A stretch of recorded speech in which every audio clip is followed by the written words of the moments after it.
ప్రియమైన దేవుని పిల్లలారా, ప్రభువైన యేసుక్రీస్తు వారి పేరట మీ అందరికీ శుభాభివందనాలు తెలియజేస్తా ఉన్నాను. ఈ ఉదయకాలం దేవుని వాక్యాన్ని చదువుకుందాం. యోబు గ్రంథము 8వ అధ్యాయము 7వ వచనాన్ని చదువుకుందాము.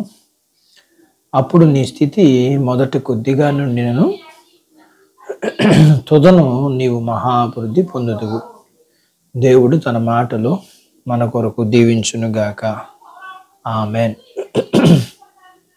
ప్రియమైన దేవుని పిల్లలారా, ప్రతి మనిషి తన జీవితంలో వృద్ధి చెందాలని, అభివృద్ధి చెందాలని, మహాభివృద్ధి చెందాలని కోరుకుంటాడు.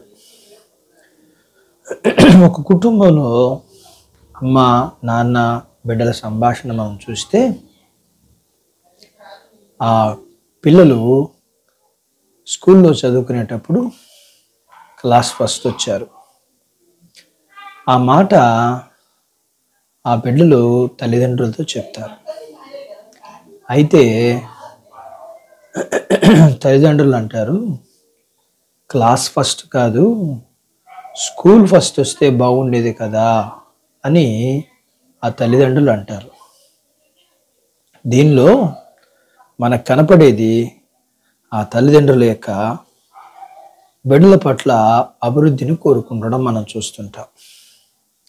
అట్లాగే ఒక వ్యాపారస్తుడు తన వ్యాపారం ప్రారంభించి ఇంకా అనేక చోట్ల బ్రాంచీలు కూడా ఏర్పాటు చేసుకోవాలని తను ప్రయత్నం చేస్తుంటాడు.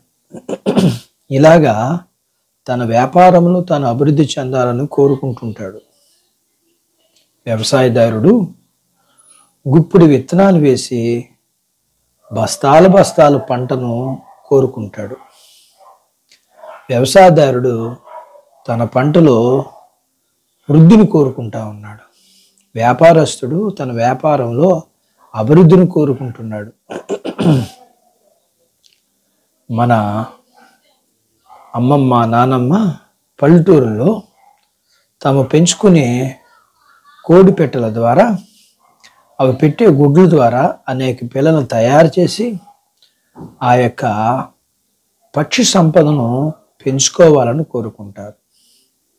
తల్లిదండ్రులు బిడ్డలు చక్కగా చదువుకుని మంచి ఉద్యోగం సంపాదించుకుని పెళ్లి చేసుకుని బిడ్డలను కలిగి వారు వృద్ధిలోకి రావాలని కోరుకుంటారు.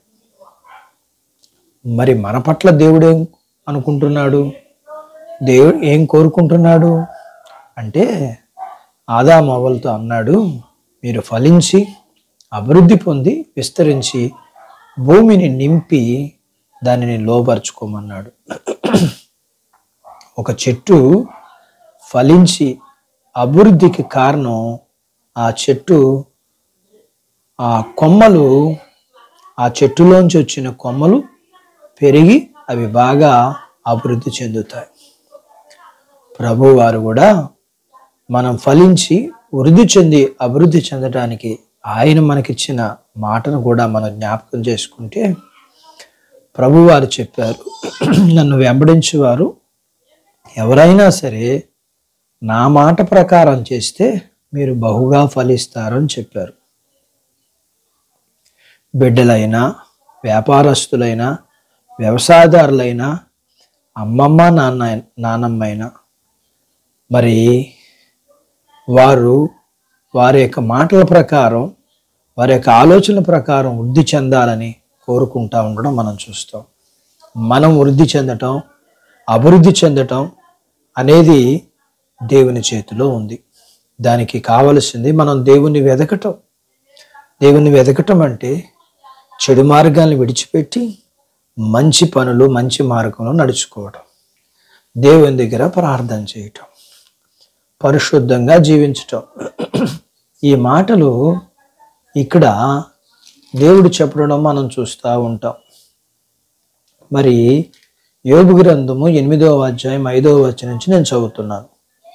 నీవు జాగ్రత్తగా దేవుని వెదకనీడలా, సర్వశక్తిని దేవుని బ్రతిమలాడుకునేలా, నీవు పవిత్రుడివై యథార్థవంతులనెలా నిత్యముగా ఆయన నీ యందు శ్రద్ధ నిలిపి నీ నీతికి తగినట్టుగా నీ నివాస స్థలమును వర్ధిల్ల చేయును.